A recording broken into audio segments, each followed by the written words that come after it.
இந்திய அணியின் தலைமை பயிற்சியாளர் கௌதம் காம்பீருக்கும் இங்கிலாந்து அணியோடைய மைதான பராமரிப்பாளர் ஃபோர்டிஸ்க்கும் நடந்த ஒரு சச்சரவு, ஒரு விவாதம் அனல் பறக்க வச்சிருக்கு அப்படின்னு சொல்லலாம். என்ன அப்படின்னா, இந்த 5வது டெஸ்ட் நடக்கிறதுக்கு முன்னாடி காம்பீர் தன்னுடைய பயிற்சியாளர் பட்டாளங்களோட பிச்சை பார்வையிட வந்திருக்கிறாப்புல. அப்போ வந்த இடத்துல அந்த ஃபோர்டிஸோட ஒரு வாக்குவாதம் உண்டாகி பிரச்சனையாகி இந்தியாவுடைய பேட்டிங் பயிற்சியாளர் கௌதம் காம்பீரை தனியாக கூட்டிகிட்டு வந்துட்டார். இப்போ இந்தியாவுடைய பேட்டிங் பயிற்சியாளர் கோட்டக்கிட்ட என்னையா பிரச்சனை, என்னதான் ஆச்சு இவங்க 2 பேர்த்துக்கும் அப்படின்னு கேட்கும்போது அவர் சொன்னது என்ன அப்படின்னா, நாங்கள் வழக்கம் போல் பிச்சை பார்வையிட வந்தோம். அப்போ என்னாச்சு அப்படின்னா, அந்த ஃபோர்டிஸ் என்ன சொன்னாப்புல அப்படின்னா, பிச்சை நீங்கள் பார்வையிடுறது சரி, ஆனால் உள்ளக்க வரக்கூடாது, நீங்கள் 1.5 மீட்டர் தூரத்தில் இருந்து தான் நீங்கள் பிச்சை பார்வையிடணும், நீங்கள் உள்ளே வரக்கூடாது அப்படின்னு சொன்னாப்புல. இதை கேட்டவுடனே காம்பீர் கொஞ்சம் டென்ஷன் ஆகிட்டாப்புல.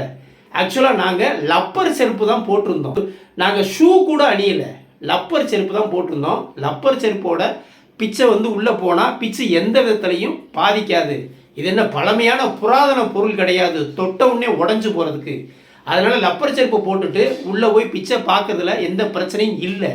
ஆனால் இதை வேணும்னே திமுர்த்தனமாக இங்கிலாந்துடைய பயிற்சியாளர் இதை பிரச்சனையை ஆக்குனாப்புல, நீங்கள் உள்ளே வரக்கூடாது அப்படின்னு சொன்னாப்புல. இதனால் காம்பீர் டென்ஷன் ஆகிட்டாப்புல. இதனால் 2 பேர்த்துக்கும் வாக்குவாதம் ஆச்சு.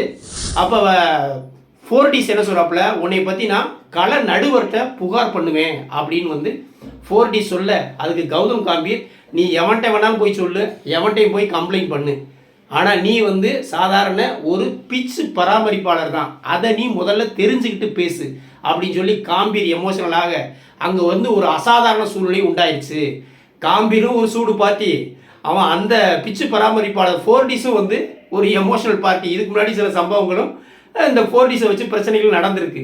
அதனால் 2 சூடு பார்ட்டிகளும் மோதும் போது அந்த இடத்துல அனல் பறந்துருக்கு. அதோட நான் காம்பீரை சமாதானப்படுத்தி இந்த பக்கம் ஓரமாக கூட்டிகிட்டு வந்துட்டேன் அப்படின்னு இந்த கோட்டக் சொல்லியிருக்காப்புல. ஆனால் இங்கிலாந்து பயிற்சியாளர் ஃபோர்டிஸ் நியாயமாக நடந்து கொள்ளலை அப்படிங்கிற ஒரு விஷயம் இப்போ பேசப்பட்டுக்கிட்டு இருக்கு. என்ன அப்படின்னா, இந்த ஓவல் மைதானத்தில் பிச்சை உள்ளே செக் பண்ணக்கூடாது, 1.5 மீட்டர் தூரத்தில் இருந்தால் பண்ணணும் அப்படின்னா எல்லாத்துக்கும் அதை தானே கடைப்பிடிக்கணும். ஆனால் இதுக்கு முன்னாடி ஆஸ்திரேலியா கூட இங்கிலாந்து மோதின இதே மைதானத்தில், இந்த ஓவல் மைதானத்தில் மோதின போட்டியில் இதே மாதிரியான சம்பவம் நடக்குது. அப்போ இங்கிலாந்துடைய பயிற்சியாளர் பிச்சை செக் பண்ணுறாப்புல, அவர் ஷூ காலோட பிச்சில் நின்று அதை ஆய்வு செஞ்சுக்கிட்டு இருக்காப்புல. அந்த ஃபோட்டோவை வெளியிட்டுட்டாங்க. ஏன்னா ஏற்கனவே இங்கிலாந்து பயிற்சியாளர் உள்ளே நின்று பிச்சில் ஷூ காலோட பயிற்சி பண்ணிக்கிட்டு இருக்காப்புல, அப்போ ஆய்வு பண்ணிக்கிட்டு இருக்காப்புல. அப்போ நீ எதுவுமே சொல்லலை, ஏன்னா உங்கள் நாட்டு பயிற்சியாளர்.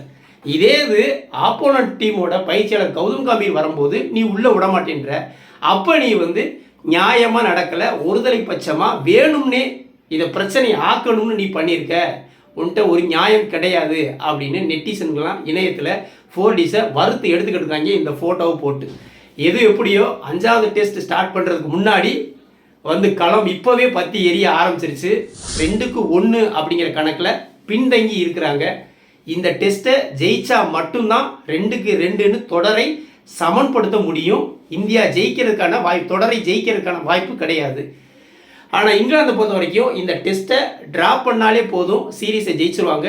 ஜெயிச்சா 3-1 அப்படிங்கிற கணக்கில் இந்த தொடரை கைப்பற்றுவாங்க.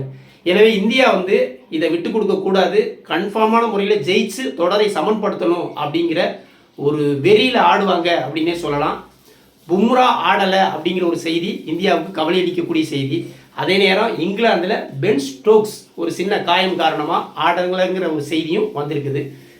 இன்னைக்கு 3:30 மணிக்கு 2 அணிகளும் ஓவல் மைதானத்தில் மோத போகிறாங்க. பொறுத்திருந்து பார்ப்போம். வீடியோ பிடிச்சிருந்தா லைக் கமெண்ட் பண்ணுங்கள், குறிப்பாக சப்ஸ்கிரைப் பண்ணுங்கள். மற்றும் ஒரு வீடியோவில் சந்திப்போம். நன்றி.